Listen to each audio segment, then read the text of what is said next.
What's up, Sunny here. Today's video is very special to me. We're going to be discussing Sri Ramana's self-inquiry method of who am I? And this video in particular is going to be a little deeper than the other ones on my channel, away from the manifestation stuff and towards more of the self-realization teachings. So if you love that deeper awareness stuff, you're going to love this video. However, if you're usually watching my channel for the manifestation and create your own reality content, stick around and challenge yourself with this video. Not only will it give you a greater sense of self and deepen your awareness, but also that will help you with your manifestations and creating the type of life that you do want. Okay, so let's get right into it, discussing Sri Ramana Maharshi's Who Am I?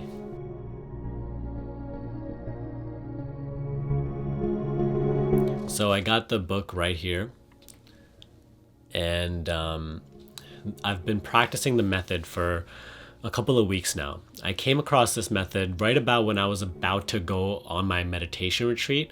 Just a couple of days before, I got this urge to, I just came across a lot of Sri Ramana stuff, and I ordered 2 of his books. One is Who Am I, this one, and the other one is Be As You Are.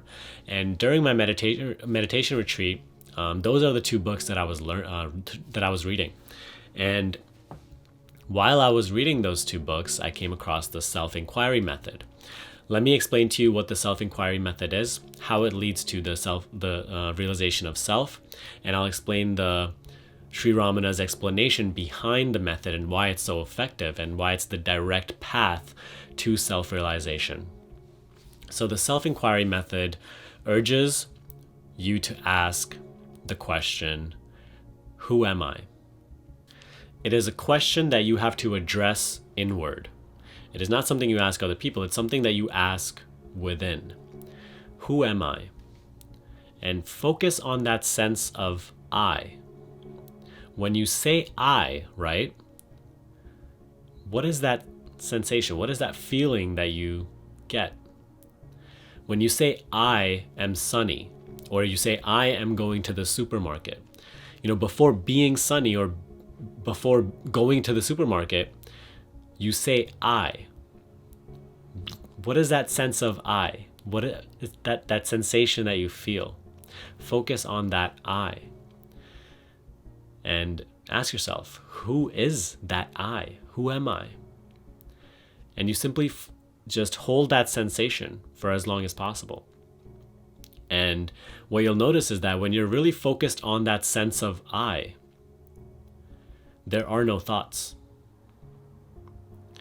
And when thoughts rush back in, Sri Ramana said to ask the second question, which is, to whom do these thoughts arise?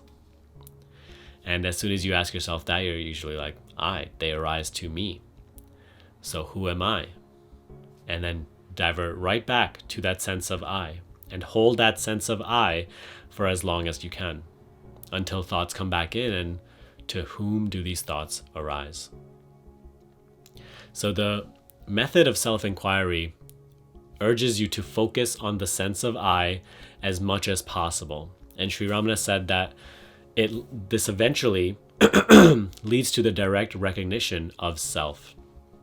The I is the door through which you can transcend the mind, and you can divert the mind back inward. Right now, the mind is outward. It is just scattered thinking. And that's the mind outward, which projects a sense of an outside world. But when the mind starts to go inward, it just goes back to its source, which is the self. And the way back to that source, the direct path, is through the self-inquiry method, focusing on the I. Sri Ramana said that the sense of I is at the root of every single thought. First, he said that the mind is nothing other than thoughts. There is no separate entity somewhere within thinking thoughts. The mind is thoughts. And at the root of every single one of those thoughts is the I. Because every single thought is always about a subject-object relationship. Every single time you think of something, you are thinking of something. You are thinking of an object. And for the purpose of this video, consider everything in reality an object. People, ideas, everything. So when you are thinking of something, the content of your thought is always an object to which you are the subject. Before the object can exist, you have to exist. The sense of an individual I has to exist. Only then can there be a thought of an object which is separate from you. So Sri Ramana said that thoughts are what create this sense of separation between everything, all that is. Whereas the self is unseparated, undifferentiated. It just is. It is all. But when the mind goes from the source outwards, and it's constantly turned outwards, meaning when you're constantly thinking, that is when this sense of separation continues to perpetuate itself, because thoughts require a sense of I, an individual I that is separate from the rest of the world, from the rest of existence. And every single thought creates a subject-object relationship. And the more you think, the more this sense of separation is going to take over your life. Whereas the more you inquire within, turn the mind back within, onto itself, back to source, the more this sense of separation will fade away, and the mind will simply turn inward and dissolve into its source, which is the self.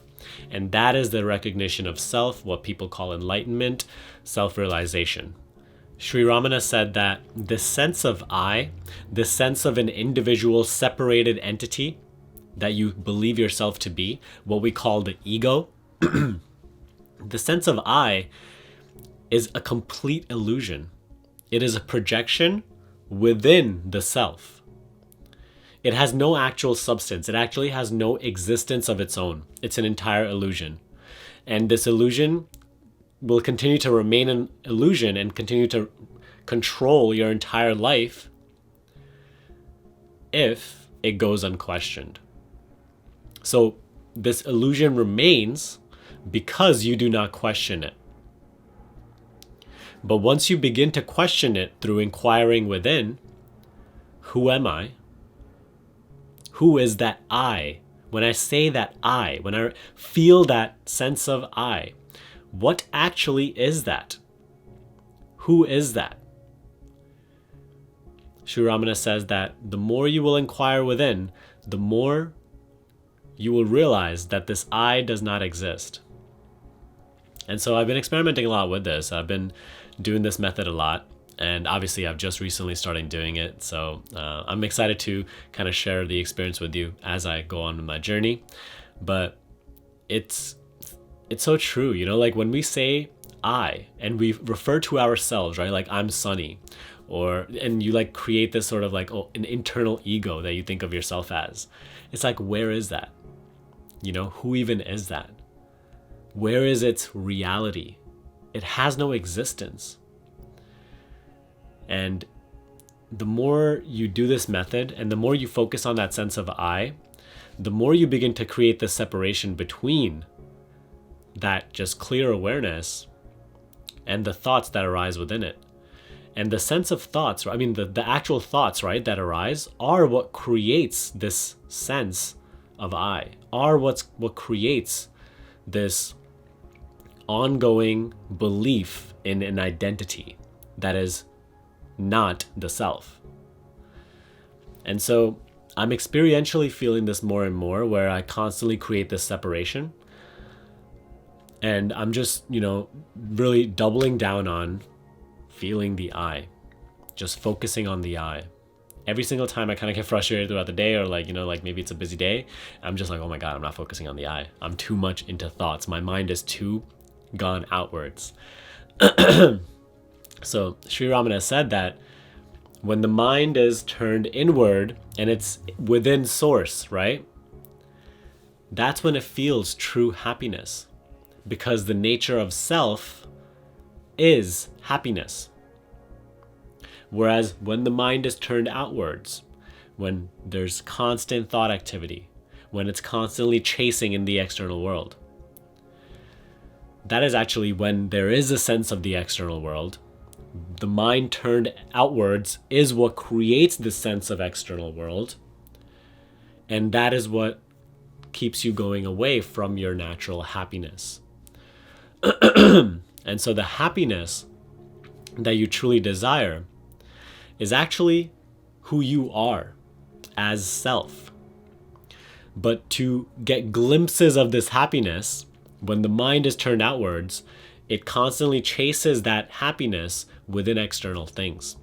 Whereas when the mind does achieve something in the external reality, when it does attain something, it naturally goes back into its source and experiences the happiness that is the self. Happiness does not lie in any object of the world, Sri Ramana said. Happiness comes from within. Happiness is who you are. And when you even achieve something in the somewhat of the illusion of the external world, the mind diverts back inward and experiences the happiness that is the self. This was another game changer for me. Like, we spend all our time chasing things in this external world. Sri Ramana said that the external world is an illusion. Not like an illusion where if I, get punched in the face, I won't feel it. But an illusion in a sense where it has no real existence. The only thing that exists is the self. And everything else is just projections within it, created by a mind turned outward.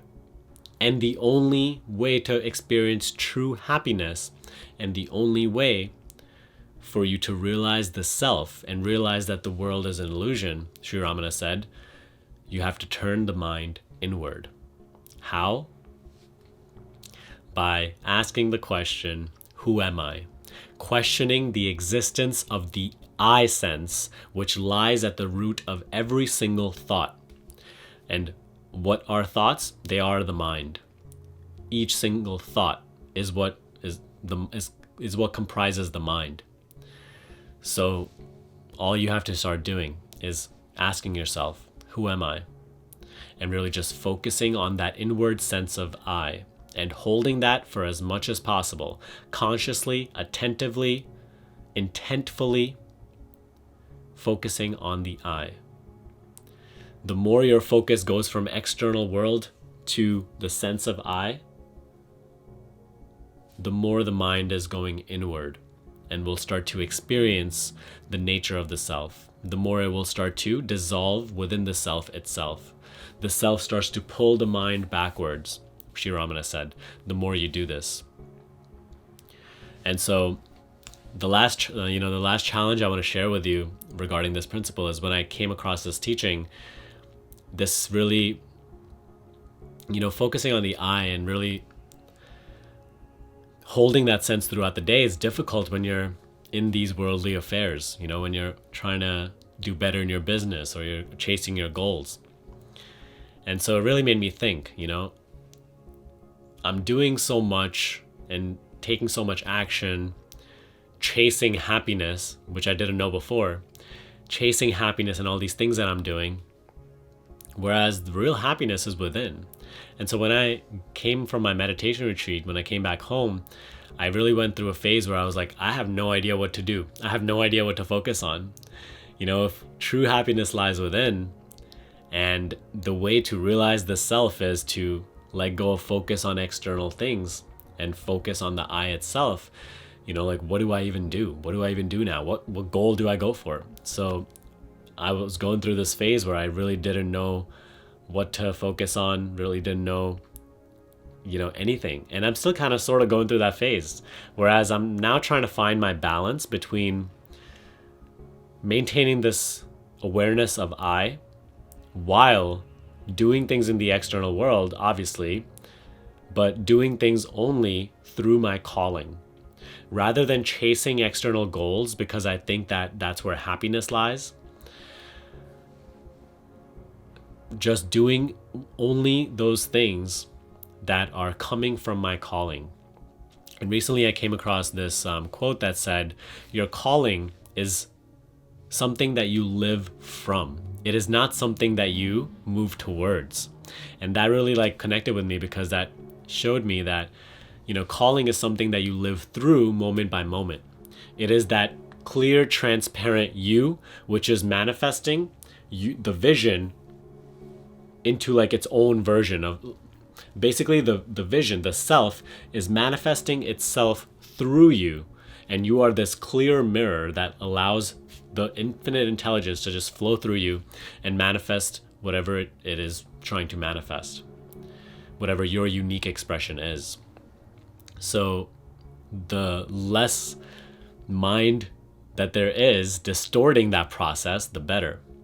And so recently I've been trying to find a balance between, inward and outward, between focusing entirely on the I and actually focusing on external world. So I'm trying to find my own balance with it. It is definitely difficult, and there were some days where I'm like, damn, do I just stop going for everything in the external world? Do I just like let go of all my goals or anything? And also there's like a restructuring of the goals, like certain things that I was chasing before. Now I'm just like, my only goal should be to live through my calling and allow whatever needs to manifest through me to manifest, while I stay focused on the I. So, interesting process. I'm really enjoying it. It is a little bit scary, not gonna lie, but hey, that's what makes life exciting, right?